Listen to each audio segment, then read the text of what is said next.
સુરત શહેર આમ તો અનેક પૌરાણિક મંદિરોનું ગઢ છે.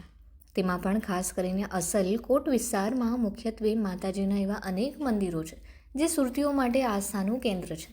વર્ષો જૂની પેઢીઓ તો મંદિરના મહત્વ વિશે જાણીએ જ છે, પરંતુ આજની નવી પેઢી આવા ઘણા મંદિરોથી અજાણ છે. ત્યારે આજે વાત કરવી છે અંબાજી રોડ પર આવેલા મહાકાળી માતાના મંદિરની. અહીં માતાજી સ્વપ્નરૂપી છે. કોટ વિસ્તારના પૌરાણિક અંબા માતાના મંદિરની નજીક મહાકાળી માતાના ખાંચામાં મહાકાલીનું મંદિર આવ્યું છે.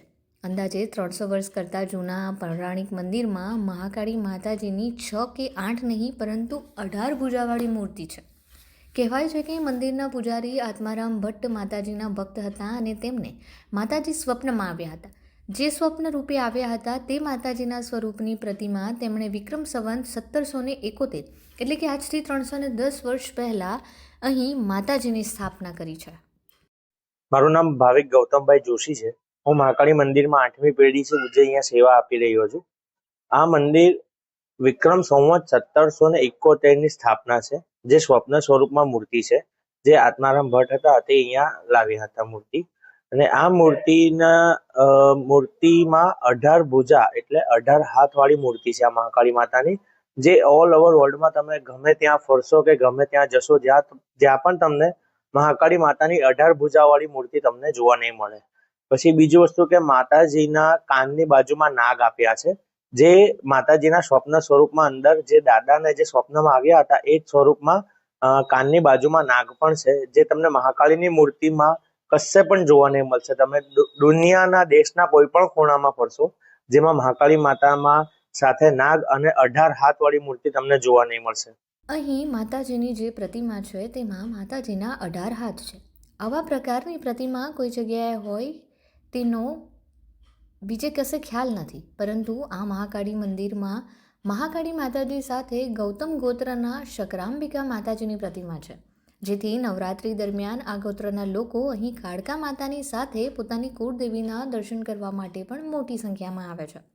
આ મંદિરની બીજી ખાસિયત એ છે કે અહીં મહાકાળી માતાજીની મૂર્તિની સાથે નરસિંહ ભગવાનની મૂર્તિ પણ છે.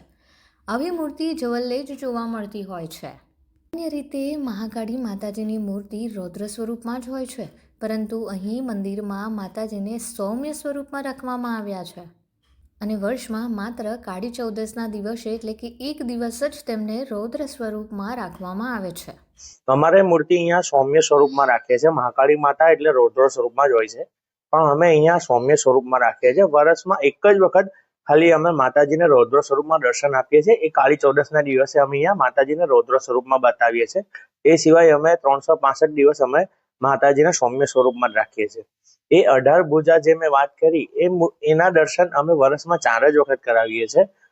2 આઠમ, જેમ કે આસમ મહિનાની આઠમ અને ચૈત્ર મહિનાની આઠમ. આ 2 આઠમ માતાજીની સાલગીરી આવે છે મહાસુદ છઠે, ત્યારે એક વખત કરાવીએ છીએ, અને નવા વર્ષના દાડે. એમ વર્ષના 4 વખત જ અમે 18 ભુજા મૂર્તિના દર્શન કરાવીએ છીએ.